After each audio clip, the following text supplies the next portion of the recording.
A very good morning to all of you. Welcome to today's news analysis. We are doing the Indian Express papers Chandigarh edition. Now, before starting with the newspaper, let me tell you which all things are important today. So, one is about 370. So, Article 370 was abolished or made infructuous, that is ineffective, in August 2019. So, this is being challenged at the Supreme Court. So, we are going to have a lot more issues on the same topic in times to come. Then, with reference to the G20 summit that is going on, so some meeting is taking place in Karnataka, and in that reference, the guests are showcased tribal arts, particularly Lambani art, and they visited the Vittal temple in the Hampi temple complex, which is a UNESCO World Heritage Site. Then P75I. This is a submarine project. In fact, Larsen and Toubro and a Spanish company have joined hands to make this kind of submarine. So we will look into this. Now coming to the editorial and the opinion section. First of all, we have a news about monsoon, right? Monsoon floods, certain areas do not have rains. So all that we are going to see. Then in the state of Goa, we have this uniform civil code which is known as Portuguese civil code. So the author is saying that despite having this uniform civil code, there are some issues still remain. So UCC may not affect gender justice. Then briefly about US India. Then there is an explainer on the SEO and how China is concerned with it. China is concerned with India's entry. So these are some of the moot points which are covered in today's newspaper. Now coming to the front page, first news. So we all know the chief of World Wrestling Federation of India, Brij Bhushan. Allegations were made that he has engaged in wrongful activities with women wrestlers, molestation, stalking, etc. Now Delhi police is saying that he should be prosecuted and punished. Under charges, Section 506 of the Indian Penal Code and Section 354. Now I'm stating these sections of the IPC because if you can write this, concerning the issues of women, if you can just quote this, that's all, just the numbers, it'll be great. Right, so section 506 and section 354 of the IPC is concerned with the following provisions. So this is the main news. Now let us look at it from exam point of view. Let us see the underlying issue over here. So wrestlers had made allegations against this chief, WFI chief, Brij Bhushan, and initially nothing happened. In fact, the Delhi police was reluctant in even filing the charge sheet. So after a charge sheet is filed, that is, charges are levied, then the prosecution takes place. So they were reluctant. Now this may be because he was from the ruling political party of great political heft. So unwillingness to act. But because of the political compulsions, pressures, possibly this change of heart has happened. Investigation started and all this happened. Now, what does this indicate? It indicates a power struggle. It indicates apathy towards the condition of the women. So political, after that only this thing is happening. So this. Now, it's also important to mention that there was an oversight committee formed to look into this issue of harassment, and this was headed by Maricom, and they did not find a single red flag, single concern, and in fact the second page has a lot of incidents where wrongful conduct has taken place. Now oversight committees again must have been formed at the behest of the WFI, and the WFI is headed by the person. So allegation is made against the chief, and how can the body working against it act against the person?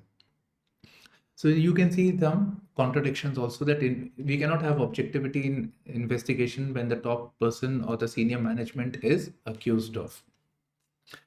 Now, this is something that we can borrow. We can borrow to other context also. For instance, corporate sector, when such allegations are made. Now, in corporate sector, by law, for sexual harassment, workplace safety, they're supposed to have this internal complaints committee. So companies beyond a certain size, they are supposed to have internal complaints committee where women who are affected, who are victims, can complain over here, and then it is investigated. So many times it is seen that this committee is not formed at all, and when it is formed again, there is a bias towards the accused itself, because accused is a person of influence. So here again, objectivity is hampered because maybe he's from the senior management. So this is something that you will come across very often. You will come across when these allegations are there. Okay, so this was about this news of WFI. Moving on. Era of progress and peace in Jammu and Kashmir since 2019. Fine. So very briefly, there are two things actually. So there is another article where it is explaining us about the Article 370 move, which will come later. So continued on page 4. Here, what they're saying is that Article 370 was abolished or made infructuous, that is ineffective. And Article 370 provides special status to the state of Jammu and Kashmir. Like they could have their own constitution. Certain features of the Constitution of India were not applicable to Jammu and Kashmir.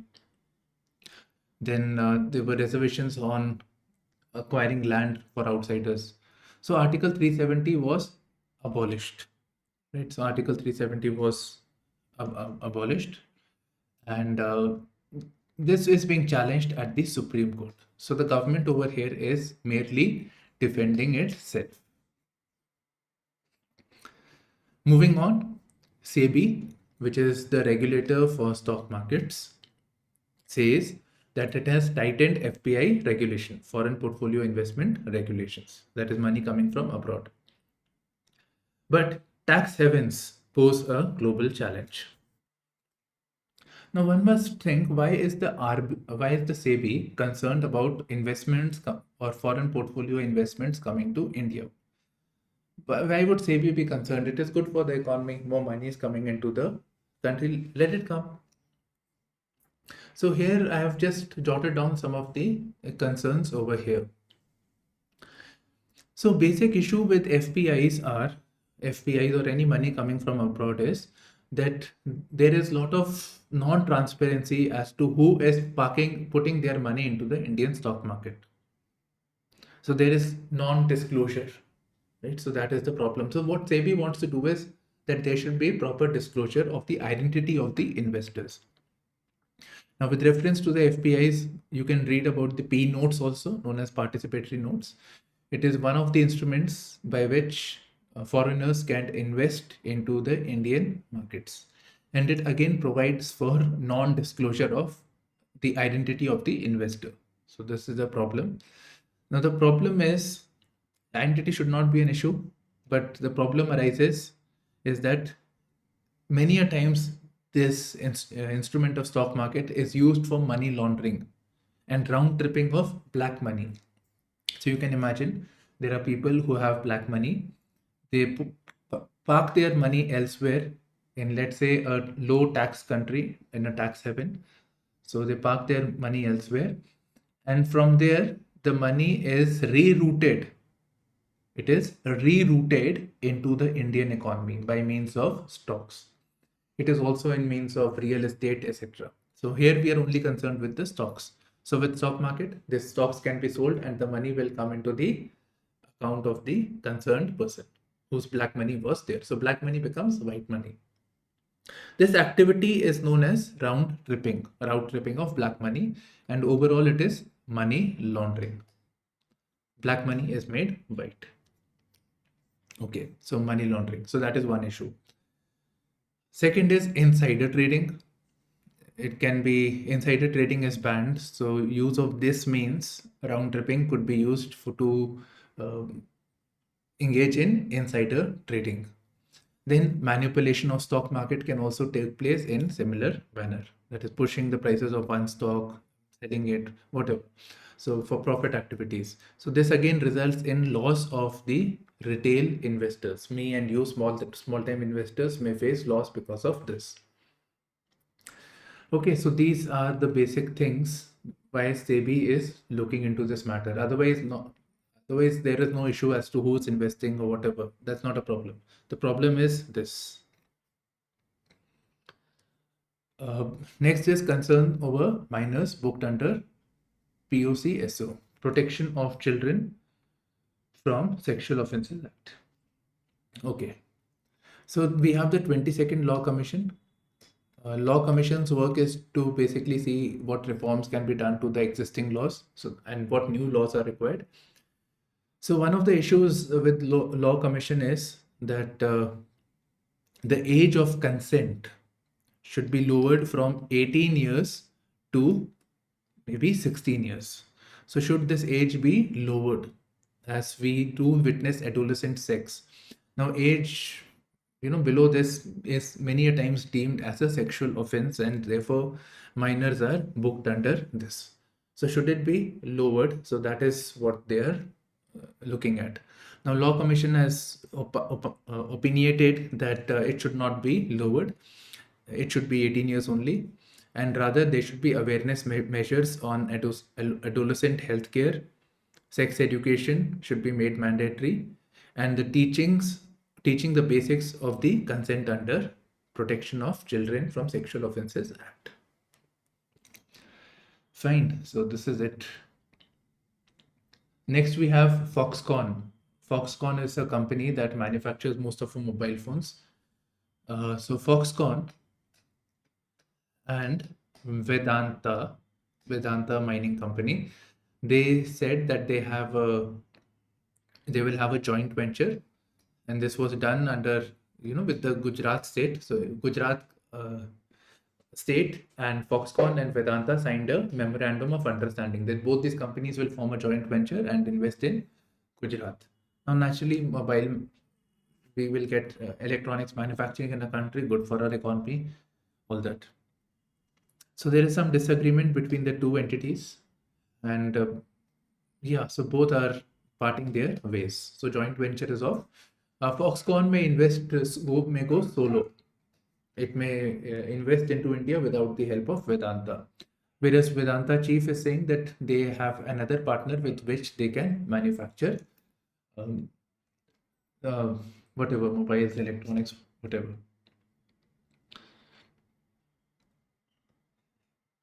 There is this news about the state of Gujarat. So tribal school called Rotten, that is, their learning outcomes was very poor. For instance, an IAS officer responsible for the state had gone. He said, write 540 on board. So they wrote 504050. So some questions were asked, they were not able to do it. So it said that education system is rotten in the tribal area. So it is in that regard. So we can look at it, the issues concerning the tribals, right? So the schemes, from that perspective, we can look at it. Okay. Now the scheme of the Gujarat government was Shala Pravesh Utsav, Pravesh Entry Utsav celebration. Okay. Now here the things that have been mentioned is for the poor learning outcome is high rate of absenteeism. That is, the children they have enrolled into the school, but they do not attend the school because they go with their parents to work as laborers. So that is one of the reasons. Besides, there are vacancy in the post of teacher, the district education officer, auditing officers. So there is vacancy. Without auditing, we cannot assess what wrong is going on. So that is another issue. Further, language barrier. So this is also a concern. So now we can, I think, scroll to the subsequent pages. So this is basically about the floods that are going on. Right? A lot of damage has taken place. Now, as again I have said that these can be seen as a case study also. So more of case study actually, because a disaster has taken place in your district. How will you deal with that situation? So what course of action will you take? So you should be able to see any of these images and imagine if you were the DC, what series of steps would you take? So write it in a correct chronological order. So that exercise you must do. And for that you must know what are the problems that the people are facing. What are the issues? So safety of life, water, how the people will be rehabilitated, everything you have to take into account. There was this Gurdwara associated with Guru Nanak Dev Ji in Pakistan. This is known as Gurdwara Rori Sahib. So this was unattended. Now with the rains taking place in Lahore region, this has washed away. So this should have been preserved, but it hasn't happened. So that's what the article is saying. Okay, so you can see the overall situation across the region. Two articles over here. So first one, now this is from polity point of view. Amritpal Singh, the chief of Varis Punjab Day, who was, who was charged under the NSA for Khalistan movement.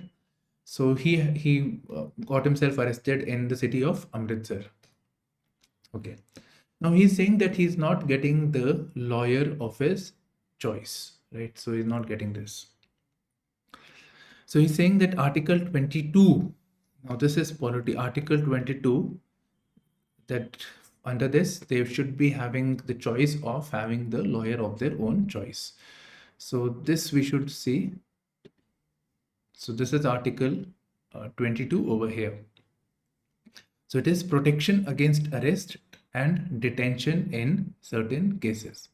So if a person is arrested, right, be it with reference to punitive or preventive. Punitive is when he is punished for a certain activity for violating a law, and preventive is so that so-and-so person does not engage in wrongful activities. So Article 22 comes into the picture, and it provides for the rights of the person who is under arrest. So under arrest and detention. So you can refer to this article, and this does provide for representation, right? So the choice of representation is there, lawyer.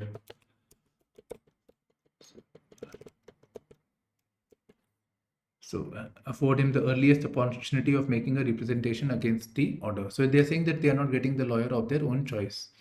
Now with Article 22, if you look at the fundamental rights, there is another article with reference to arrest. This is Article 20, and the students do get confused between 22 and 20. So this is Article 20, protection and respect of conviction for offenses.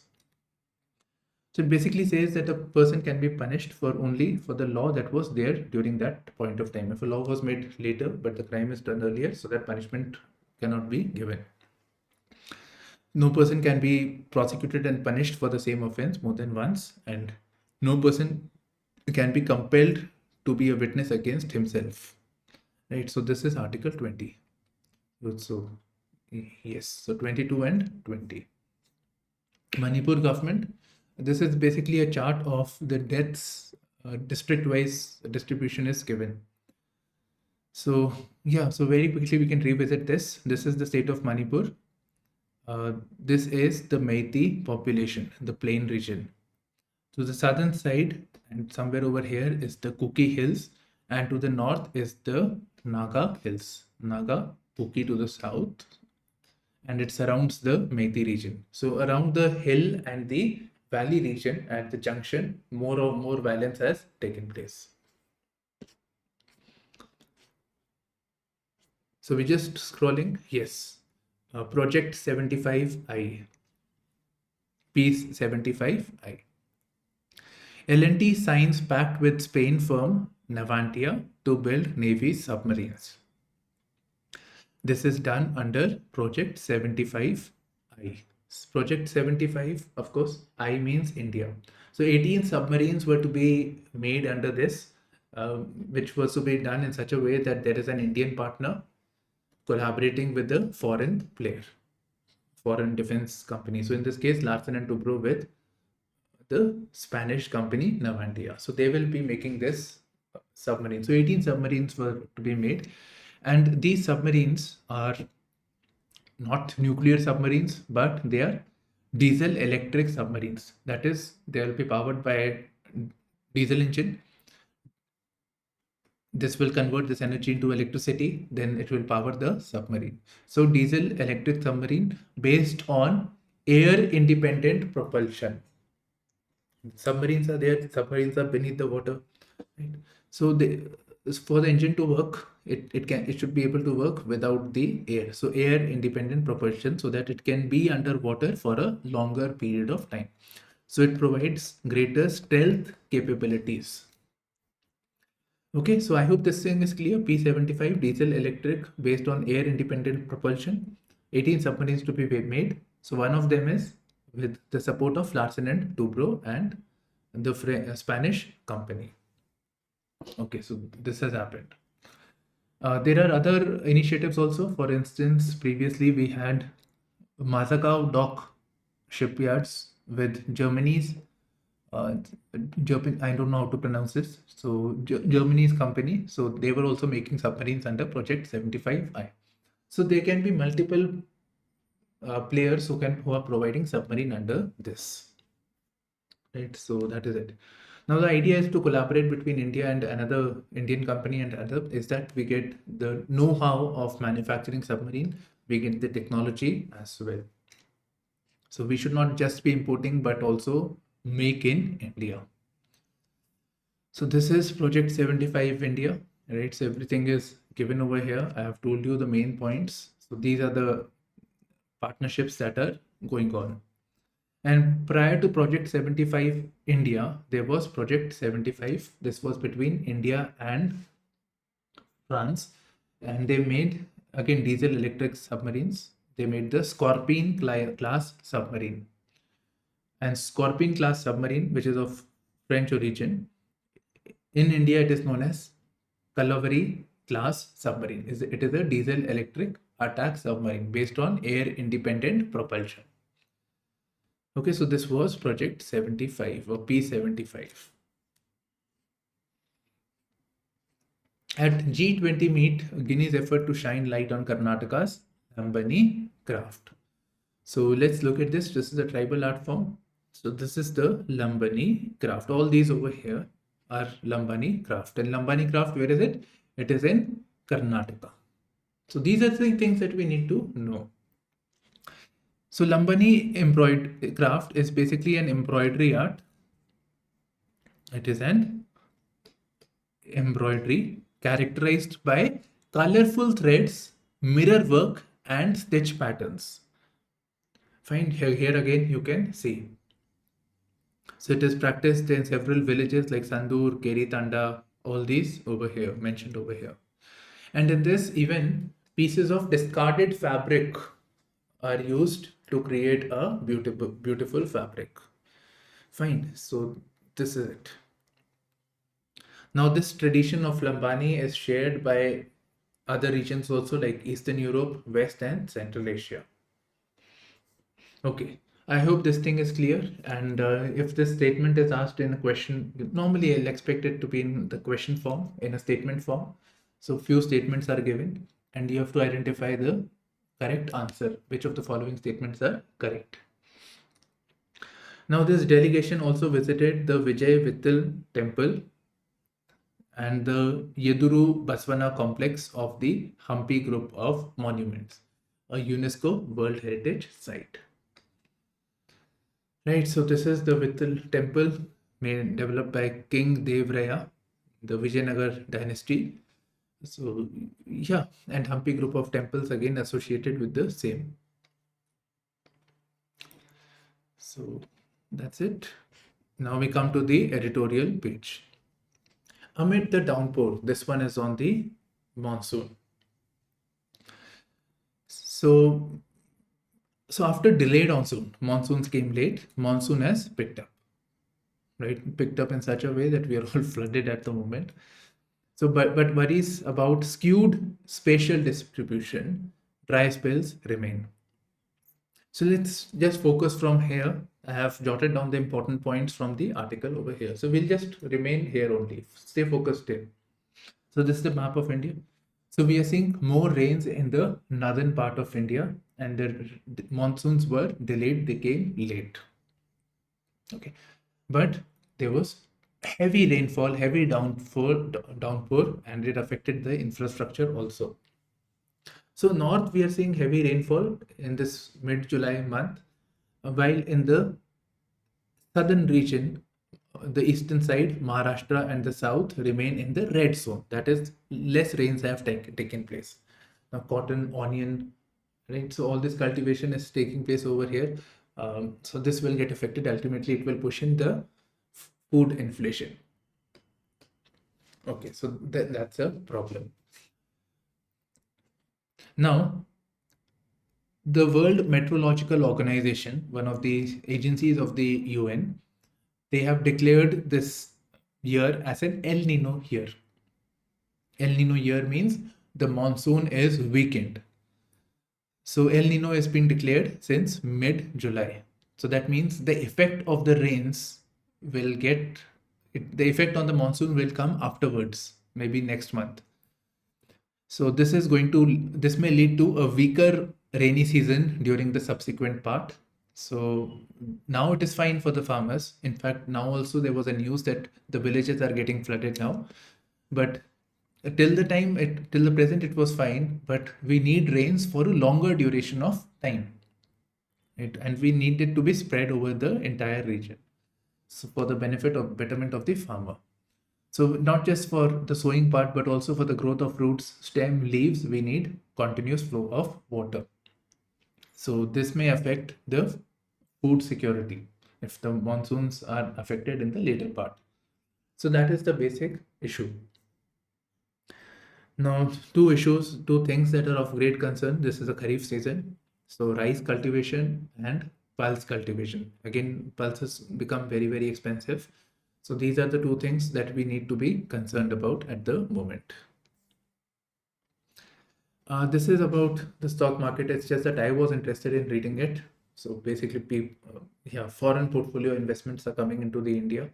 Domestic institutional investors are going out. Markets are doing good. People are making money. Okay. Next, on the opinion side, we have US Supreme Court order affirmative action in admissions. This one I'm not doing, right? At the moment, I didn't feel it's important. Okay. Next is the Uniform Civil Code lessons from Goa. So Uniform Civil Code, you should know that the UCC, which is mentioned in Article 44 of the Directive Principles of State Policy, it is concerning issues of marriage, inheritance, adoption, divorce, etc. So these are coming under the concurrent list. So that is union as well as states can make law for it. So Goa already has this Uniform Civil Code. The state of Uttarakhand is also proposed a draft Uniform Civil Code. Okay. So in Goa, there is already the Uniform Civil Code, which is known as the Portuguese Civil Code. Now here the author is saying that uniformity can be unjust to women. Presently we are saying that Uniform Civil Code will be there and it will help address the injustices that the women face. That is the main moot point of introducing the Uniform Civil Code. So it's saying that it can be unjust to women, and therefore we should be mindful before implementation of the UCC. That's the main point. So here she is giving examples with reference to the state of Goa. So this civil code was brought in 1936, and it says that it is biased in favor of the male, especially when it comes to management of matrimonial property. So when it comes to the management of matrimonial property, be it in terms of inheritance, the money that is going to the couple. So husband, wife can be seen as a unit. So they are one unit, but the husband or the spouse over here need not ask about selling or doing anything with the property with the wife. The consent of the wife is not required. So the bias is in favor of the male over here overall. And besides all the issues, even when there is fairness, there are concerns about issues of access to justice. That is, women, even if the laws are favorable, women have to go to the courts. And so they are not able to seek legal assistance on the matters. So this is something that needs to be looked into. First, there's Uniform Civil Code, which should be just to women. We should be mindful of it. And besides, access to justice should also be looked into. And access of justice becomes the main point when there is inequality, when the poorer sections we are talking about, the vulnerable sections, that is when this issue becomes much more prominent. Okay, don't take each other for granted. Fine. So, US and this is not much to read over here. President Modi visited US, so I'll just write India. And over here, a series of agreements were made. Open radio access networks, quantum computing, artificial intelligence, semiconductors, F414 engine, all those things were done. And it is obviously favoring India in many ways. Now, at this time, with all this technology, all the things are going, a reference has been made to decades back, US and China relations, where a lot of things from US had gone to China. And now we know that their relationship is very, very not in a good shape. And that may be because China is an authoritarian state. They do not share the same values, democratic values of the US. So a case is being made that India shares that democracy, that values over here, value system. They believe in the rule-based order like the US. So this relationship may be sustainable. But there are certain sections of the US population who says that these values, these credentials of India being democratic, freedoms to minorities, etc., these are hollow. Right? So these are hollow. We do not share the same values. So we should reconsider our relations with India. So US, some sections are saying. So here it is, the author is basically making a point that these are unfound. And even if it was to be true, US has had history of relations with authoritarian regimes like Saudi Arabia, etc., for its own purpose. So strategic purposes for US have always overpowered the issues concerning the value system. So that's what it is saying. Right. So and main issue with them is the Indo-Pacific region, the pivot to Asia, where India is an important pillar for the US. Now moving on to the international page, we can quickly rush through it. So Putin held talks with Wagner chief. Wagner is Wagner is an organization which provides troops to Russia in various wars. So they had an issue with the army chief and the Minister of Defense. Right, so they had talks. That's all. President Biden of US arrives in Britain. So yesterday we talked about it. So he'll arrive in Britain, then he will go to Lithuania, where the NATO summit is taking place. And I think from there he'll go to Sweden. Okay. So now he has arrived in Britain over here, ahead of the NATO summit. Now, very interesting concerning NATO itself. With reference to NATO, Sweden wants entry into NATO. Sweden wants entry into NATO over here. Turkey is saying that, to become a member of NATO, all 31 countries have to vote in favor that so and so country should become part. So Turkey has a problem. Turkey is a NATO country, that Sweden should not become a member of NATO because Sweden is harboring Kurd groups. Kurd groups, a militant separatist organization with reference to Turkey. So they are being harbored in Sweden. They are soft towards the Kurds, Swedish people. So we will not allow entry of Sweden into NATO. Now they're saying that, see, their president, if you allow us to enter into the EU, India-EU free trade agreement, not free trade agreement, if you let us enter into the EU group, then in that case, we will let Sweden enter into NATO. I don't think that is going to happen. Have reasons for it. Yes. I think we just scroll further. Interesting with reference to society. People in China are moving away from marriage owing to the political and economic turmoil. So main thing is that Chinese regime under President Xi Jinping is controlling every aspect of society, politics, every aspect of life. So people are not comfortable with it.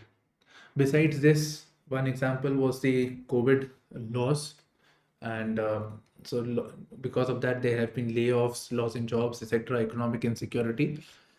So people are not willing to get married, and Chinese society is fairly conservative society, right? So this is it. So the share of women between 25 to 29 who were never married. So this was 8.6% in 2000. This has gone to 46%, 40.6%. It's fine. So you can see this issue over here, and maybe something like this may happen sometime in India also, given the changes in the demography, the income insecurity, all that. So maybe from that light also we can see. It's just a general awareness thing at the moment. Yeah, stock market sees inflows, especially into the small cap funds. Small cap means smaller mutual funds have bought shares in companies with small market capitalization. Net direct tax mop up for fiscal year 24 up 16%. So tax collection is up 16%, and the total amount is 4.75 lakh crore till July 9th. Now, what does this indicate? That 16% more taxes are being collected. So one, we can see that this is an indicator of the economy. So that is one thing. Now it is not possible to see the economy as growing by 16%. So maybe formalization, more people are paying income tax, more people getting into the formal economy. Maybe that is happening. And besides this, more people are complying with income tax. So that is a possibility. So our economy is of course there, but formalization of economy is taking place, and more people are complying and putting the income tax. Now the question arises, especially for this, why are people complying? So this can be attributed to administrative reforms, digital adaptation. So PAN card linked with Aadhaar card, all those things taking place. So government has better data. So if you don't file, you will face legal action. So to avoid that, in that case, it may be taking place. Next is a concept economy. Securitization volumes surge 60% to 55,000 crore. Right. So yes, securitization. So what is securitization? That is something that I was concerned, especially from pre point of view. So let me explain the concept. So you see, banks give loans to people like house loans, car loan, whatever loan. Banks need money to give loans to the people. Fine. Now, sometimes the bank does not have that much capital to give loans. So in that case, the banks pool money. They pool money, or they source money from people like me and you. So they take money from the market in the form of, let's say, bonds. We buy those bonds by means of buying. Bond means a paper. We get a paper which says that there is an obligation to pay back money. So lot of people buy these bonds, and the bank gets a pool of money.